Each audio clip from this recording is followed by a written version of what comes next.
Yo, what up everyone? Today I'm making a video on one of my probably most favorite units in this game so far.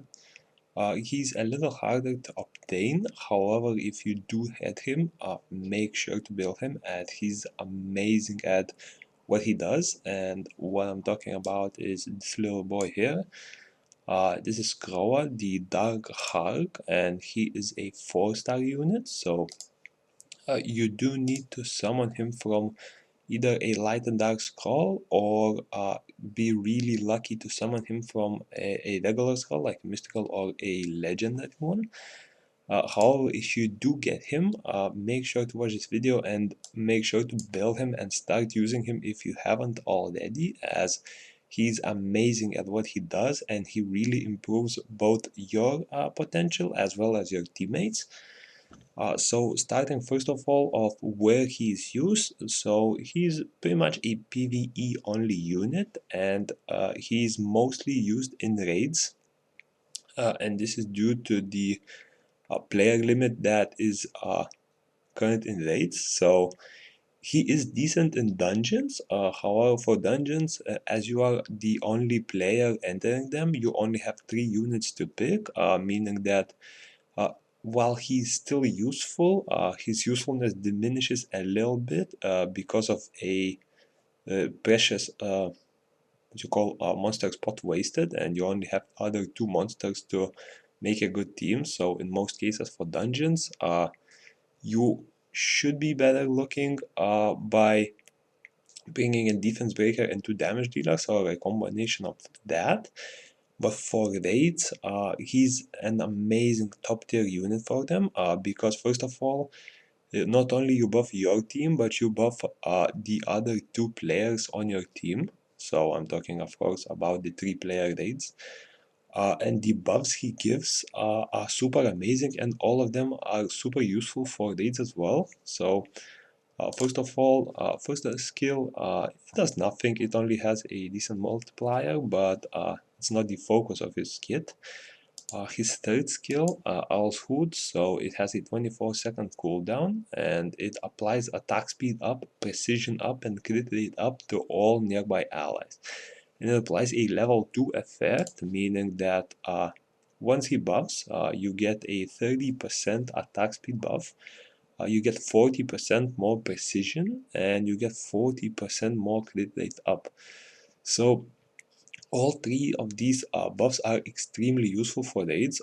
So first of all, attack speed up is the main, I'd say the main buff that he provides that is useful. So this is of course best used with units that utilize that attack speed. So either units that are built on attack speed or units that have some kind of an effect on their basic skill. So the first thoughts, of course, for the free guy Karambit, who actually ignores both defense and beneficial effects. There is also a Tiamars, who actually gets increased damage if the enemy has frostbite. There are also options like the recently released unit into this, what's it called? The secret dungeon. So for example, let me see if I can find her. And she's a dark element, and where is she at? This girl. Her first skill also ignores target's beneficial effect, so you are able to do consistent DPS with him. So basically any unit that either makes use of their first skill being more than just damage, or any unit that is already built on attack speed, meaning that that attack speed you get from Croa's buff will buff up even more. Now the second part is the precision. So this increases precision by 40%, meaning that in most cases, this will be enough to keep up high precision for a lot of those PvE bosses, as most units already come with close to, from I would say 70, from 75 up to like 100 in some cases precision. and that 100 precision, as you can see, yeah, most units are pretty high, especially if you have account skills already added to precision. So in most cases that will even be above 100 without any buffs, and that additional 40% will ensure that first of all you do land those hits, and second of all that even if the enemy has some evasion, it will not impact your team's performance a lot, as you'll just be way over the cap that is required for a decent run. And the third part of his skill, let's see, the crit rate up. This is the second most important buff, I'd say, right after the attack speed. 40% crit rate is actually a lot, and it's almost, well, not almost, it's actually way higher than even the main stat of crit rate that you can get. So a level 15 crit rate would only grant you close to 31 crit rate. This means that the buff alone will ensure that all of your damage dealers that especially scale with crit, so it could be max HP damage, it could be regular attack damage, defense-based damage. As long as the unit needs crit damage, this skill will allow you to give way more leniency towards the stats you build, and you will not need to hunt for any of those crit rate subs. So for example, let me see, let's turn off the dark element. For my current build, I currently use a crit rate rune, however I plan on changing that for crit damage, as he currently has 70% crit rate, but with Croa's buff, he would be receiving 40% crit rate buff, and he would be sitting at 110. So eventually I plan on switching him from crit rate to crit damage, and this will allow him to do way more damage while still keeping crit rate close to over 80%, which in my opinion is more than enough for a lot of damage dealers, especially current bit or any other damage dealer that is based on attack speed, as they will be hitting the enemy like 3 or 4 times per second in the low end, meaning that the tiny drop in crit rate will not be too affected, as you will be critting for most of your hits, even multiple hits per second. So the DPS drop will not be felt too much. And yeah, now that we reviewed his skill, actually we didn't review his skills. I almost forgot about this. Croa is a unit that has 2 useful skills compared to a lot of units that only have 1 useful skill. What this means is that Croa will unfortunately not work in a spot that is so linked, as you do need to use both of your skills regularly. This means that he is better placed in one of the other 2 slots in your monster roster. He can work as a soul length unit if you have no better options. However, in most cases it's preferred that you keep him in the other 2 slots, so he has the ability to use both of his skills on cooldown. And yeah, his second skill, it roots the enemy and applies crit damage taken up effect. So as you are using this skill on raids mostly, the rule pretty much will not play into effect at all.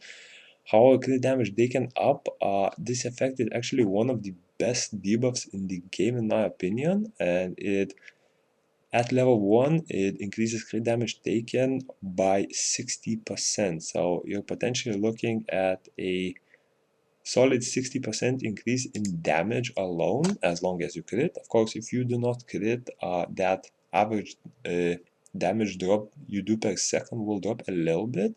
So first of all, it allows more synergy with his second skill, as it provides crit rate up.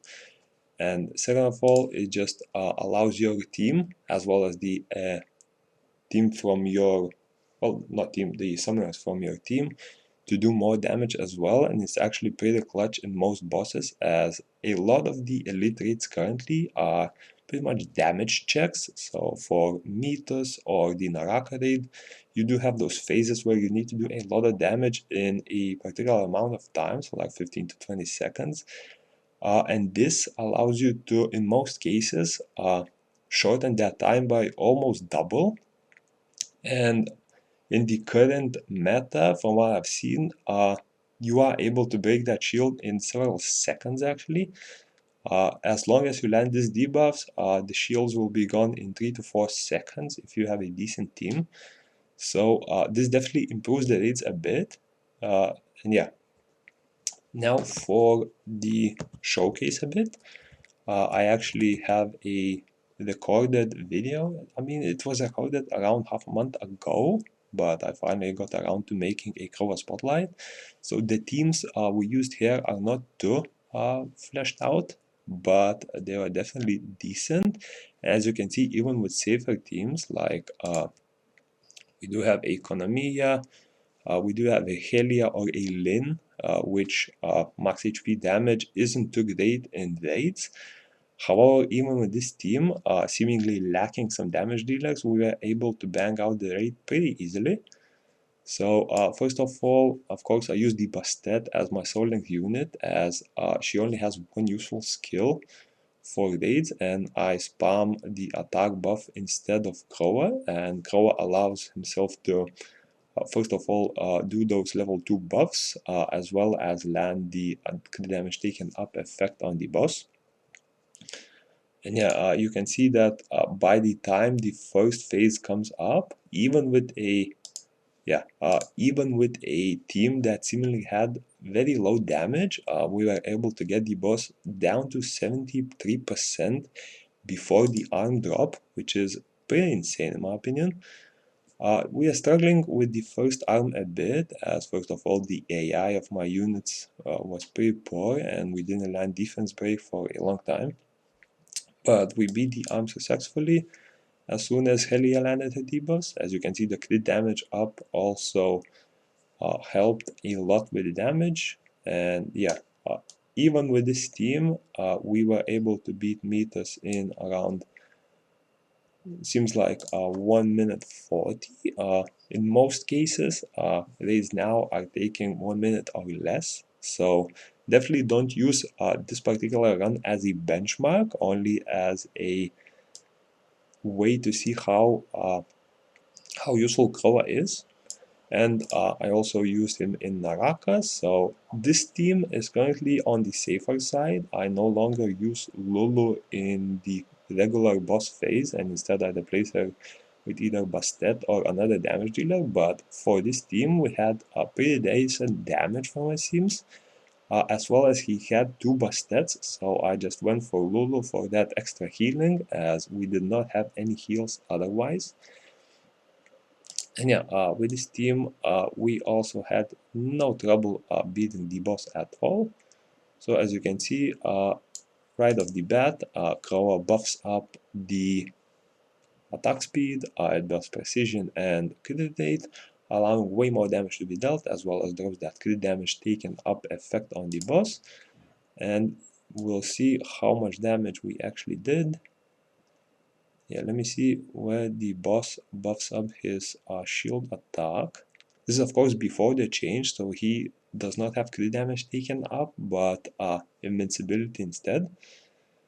And it looks like, yeah, so he buffed up the Dragon Roar, and keep in mind this video was recorded half a month ago, so this run was very close to Naraka's release, and the teams people used were still pretty weak compared to now.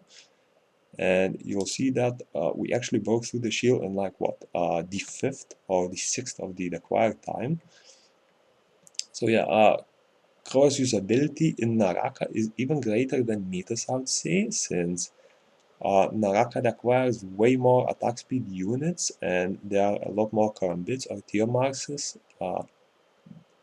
In now, you'll probably see dark cowgirls as well, and all 3 of them benefit from attack speed buffs greatly.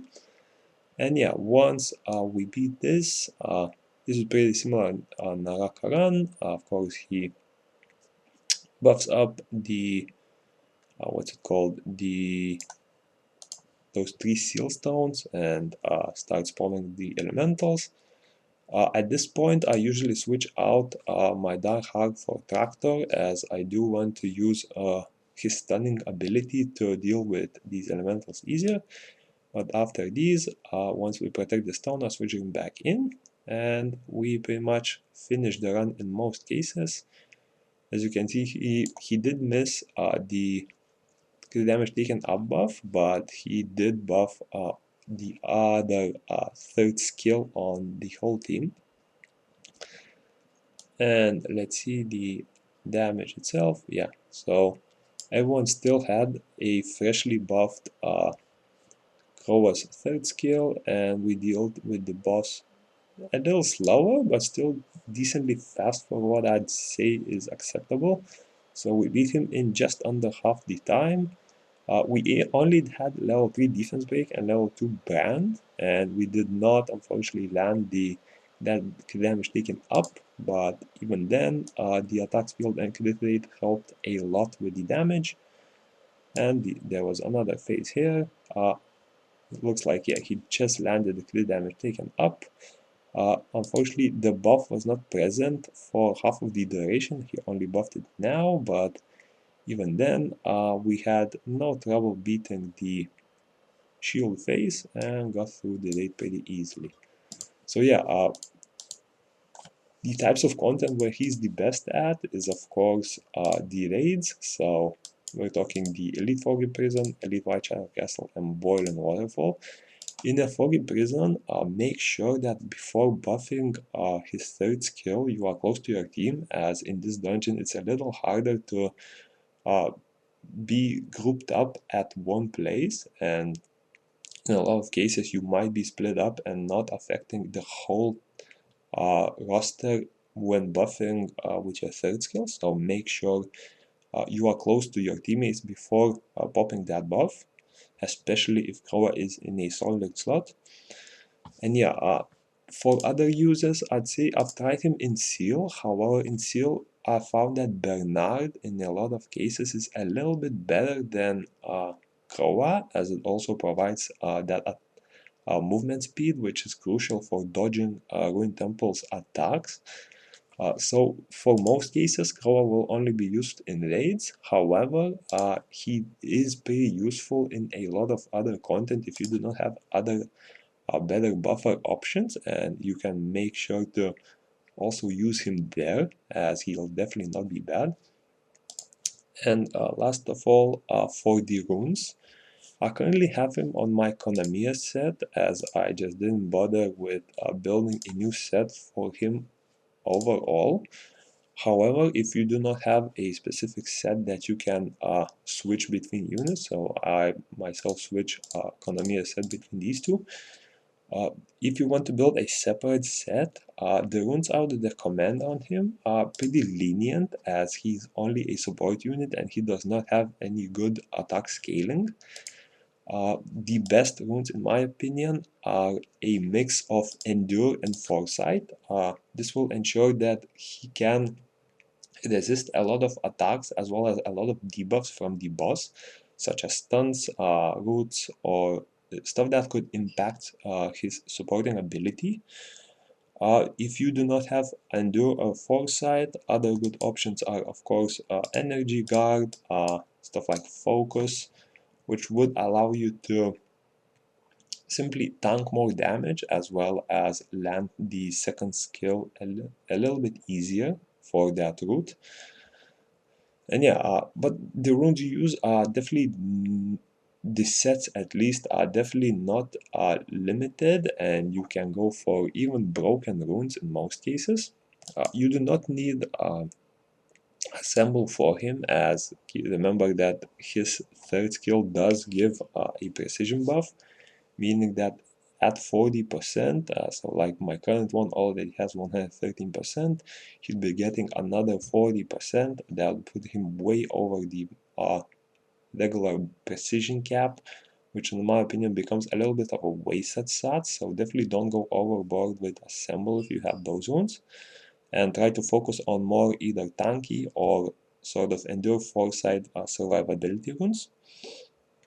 And for the runes themselves, since he does not have any scaling or any healing of that kind, I would actually recommend him on, well, the ideal set would be, in my opinion, defense percent on slot 2, defense percent on slot 4, and either accuracy, resistance, or defense percent on slot 6.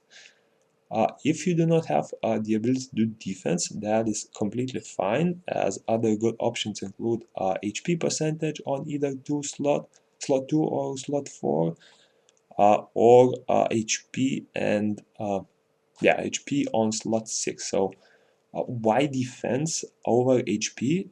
First of all, because it will allow you to heal up more efficiently. What I mean by that is most skills in the game will have a scaling that is based on the healer's unit rather than the max HP. So yeah, as you can see, for example, Konamiya's heal, it is equal to 22.7% of max HP. So if you build your Konamiya on, well, I'll try to use my Konamiya set, and as you can see, my Konamiya would have 65%, well, no, 65,000 HP, and 23% of that would be somewhere in the ballpark of like 16,000. That means that a 60,000 heal, it would be a little less efficient if your Croa had high HP. This means if he was using my Konamiya set, that 16,000 heal would only heal for close to 30% of his HP, meaning that for cases where Naraka does have that burn on you, if you do not heal to full HP, you may not be able to cleanse the burn. However, if he had some kind of a more defense-based set, he will still be super tanky due to the defense. However, if he had like 30%, I keep using percent, 30,000 HP with a defense build, that's 60%. Jesus Christ. One day I'll get it right. 16,000 Konamiya heal would be a little more than 50% of his max HP, meaning that first of all he heals a higher proportion of his health, allowing you to keep more control of the cleanse in raids like Naraka, where that cleanse is needed as soon as you get the burn effect. And yeah, but definitely defense is definitely not a limiting option, and you can also go for HP sets as long as he survives in the raids and is able to provide both the crit damage taken up on the boss as well as the third skill buffs on the rest of your team as well as other summoners teams. He will work just fine. And yeah, I hope you enjoyed the video, and I'll see you in the next one.